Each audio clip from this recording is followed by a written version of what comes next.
একবার এক যুবক তার মাকে বলে, আল্লাহ তাআলা যদি রিজিক দিয়ে থাকেন তাহলে আজকে দুপুরবেলা আমি খাবার খাবো না, দেখি আল্লাহ তাআলা আমাকে কিভাবে খাওয়ান। তার মা থেকে দুপুরবেলা খাবার খাওয়ার জন্য বারবার জোর করতেছিল। যুবক একটা সময় রাগ হয়ে বাড়ি থেকে বের হয়ে চলে যায়। তার মা খাবারটা নিয়ে তার পেছনে পেছনে যেতে শুরু করে। যুবক একটা সময় বিরক্ত হয়ে গাছে উঠে পড়ে আর তার মাকে বলে যে আমি কিছুতে আজকে দুপুরবেলা খাবার খাবো না, তুমি চলে যাও। তার মা খাবারটা নিয়ে গাছের নিচে অপেক্ষা করতে করতে একটা সময় বিরক্ত হয়ে তাকে বলে, তুমি খাবারটা খেয়ে নিও।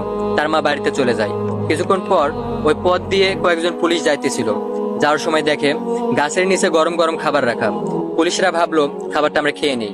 তখন একজন পুলিশ বলল যে এমনও তো হতে পারে যে ডাকাতরা খাবারের মধ্যে বিষ মিশিয়ে এখানে রাখছে ডাকাতি করার জন্য। তখন আরেকজন পুলিশ বলল যে খাবারটা যেহেতু এখানে আছে তাহলে ডাকাতও আশেপাশে আছে। খোঁজাখুঁজি করতে না করতেই গাছে তাকিয়ে দেখে একজন বসা। তাকে গাছ থেকে নামিয়ে বলে,